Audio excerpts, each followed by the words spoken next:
हरे Krishna everyone. आज के Bhagavad Gita audio session में आपका स्वागत है। आज हम भगवत गीता के दूसरे अध्याय का चौथा श्लोक पढ़ेंगे। तो सबसे पहले मंगलाचरण। ओम नमो भगवते वासुदेवाय।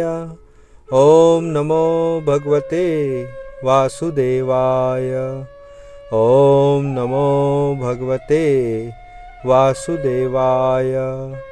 ओम अज्ञानं त्रिमन्धस्य ज्ञानञ्जनशलाकया चक्षुर्मितं येन तस्मै श्रीगुरुवे नमः। नारायणं नमस्कृत्य नरं चैव नरोत्तमं देवीं सरस्वतीं व्यासं ततो जयमुदीरयेत्। नष्टप्रायशव भद्रेषु नित्यं भागवत सेवया भगवती उत्तम श्लोके भक्तिर्भवति नष्टकी। हरे कृष्ण कृष्ण कृष्ण हरे हरे, हरे राम राम राम हरे हरे। जय शिला प्रभुपाद की जय, शिला गुरुदेव की जय, कृष्ण बलराम की जय, श्री वृंदावन धाम की जय। नित्य गौर प्रेमानंदे हरि हरि बोल। हरे कृष्ण।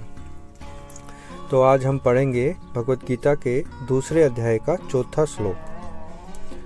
अर्जुन उवाच कथं भीष्महं सांख्ये द्रोणं च मधुसूदन इषुभिः प्रतियोतस्यामि पूजार्हावरिसूदन। भावार्थ और तात्पर्य जगतगुरु शिला प्रभुपाद के द्वारा। जगतगुरु शिला प्रभुपाद की जय। भावार्थ। अर्जुन ने कहा, हे शत्रुहंता, हे मधुसूदन, मैं युद्ध भूमि में किस तरह भीष्म तथा द्रोण जैसे पूजनीय व्यक्तियों पर उलटकर बाण चलाऊंगा। तो यहाँ अर्जुन दोबारा से अन्य तर्क देता है कि वो कैसे अपने बड़ों के ऊपर हथियार नहीं उठा सकता।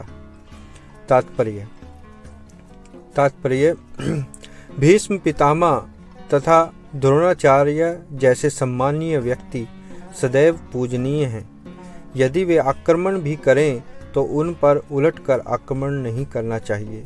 यह सामान्य शिष्टाचार है कि गुरुजनों से वाग युद्ध भी न किया जाए। तो फिर भला अर्जुन उन पर बाण कैसे छोड़ सकता था? क्या कृष्ण कभी अपने पितामह नाना उग्रसेन या अपने आचार्य सांदीपनि मुनि पर हाथ चला सकते थे? अर्जुन ने कृष्ण के समक्ष यही कुछ तर्क प्रस्तुत किए। जय शिला प्रभुपाद की जय। तो यहाँ अर्जुन जो तर्क दे रहा है कि हमें अपने बड़ों पर हथियार उठाना तो दूर की बात है, उनसे तर्क वितर्क भी नहीं करना चाहिए। तो ये तर्क अर्जुन भगवान को दे रहा है। तो आइए इस विषय की आगे इस पर चर्चा करते हैं। तो इसके जो इस तात्पर्य में जो विषय है वो है कि वैदिक संस्कृति में अपने बड़ों से या वृद्धों से वितर्क नहीं करना चाहिए। यह शिष्टाचार सामान्य है। सामान्यतः बच्चे और युवक प्रौढ़ों और वृद्धों के संरक्षण में और उनकी देखरेख में रहते हैं। इसलिए वृद्धों का आदर करना सामान्य शिष्टाचार है। परंतु वृद्ध या बड़ा होना केवल उम्र से या आयु से बड़ा होना नहीं होता। यदि कोई युवा या कम उम्र का व्यक्ति जीवन का असली मूल्य जानता है तो उसके प्रति सम्मान प्रकट करना चाहिए। इसके लिए हम एक उदाहरण से समझ सकते हैं कि जब श्रीमद् भागवतम कही गई तो जो सुखदेव गोस्वामी थे वो 16 साल के युवक और दिगंबर थे, मतलब वो कोई वस्त्र नहीं पहनते थे और वो बहुत युवक थे। और उस सभा में जब उसने महाराज परीक्षित को श्रीमद् भागवतम सुनाई तो वहाँ बड़े बड़े ऋषि मुनि जो वृद्ध थे वो भी बैठे हुए थे। तो उन सब ने सुखदेव गोस्वामी का आदर किया क्योंकि सुखदेव गोस्वामी श्रीमद् भागवतम जानते थे। तो यहाँ हमें यह शिक्षा मिलती है कि केवल उम्र से बड़ा होना या वृद्ध होना ही वृद्ध नहीं कहलाता। जीवन का असली मूल्य जो जानता है उसके प्रति हमें सम्मान प्रकट करना चाहिए। यहाँ अर्जुन भगवान कृष्ण से तर्क कर रहा है और इस सामान्य शिष्टाचार का उदाहरण दे रहा है।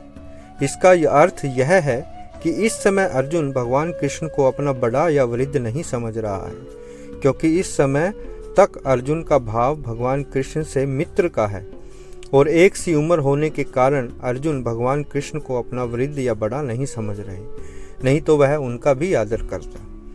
तो इसलिए जब हम कोई प्रश्न पूछते हैं तो वह यह दर्शाता है कि वह प्रश्न प्रामाणिक जिज्ञासा से प्रेरित है या सामने वाले को चुनौती देने के लिए।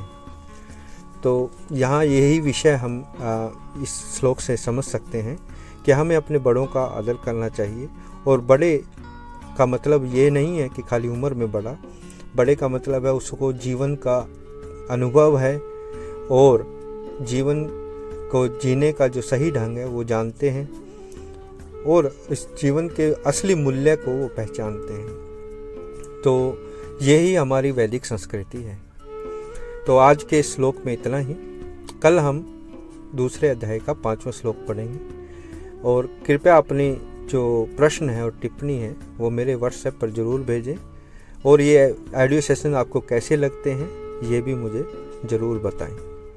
और ये जो भगवत गीता ऑडियो सेशंस हैं, मैं आपको याद दिलाऊं कि ये हरे कृष्णा वीकेंड नामक संस्था के द्वारा प्रायोजित किए जाते हैं। मैं इस संस्था में एक स्वयंसेवक हूं और इस संस्था के अन्य कार्यकलाप और इसका इतिहास जानने के लिए आप हमारी जो वेबसाइट है www.weekend-mvg.com पर जा सकते हैं और इस संस्था के बारे में और पता कर सकते हैं।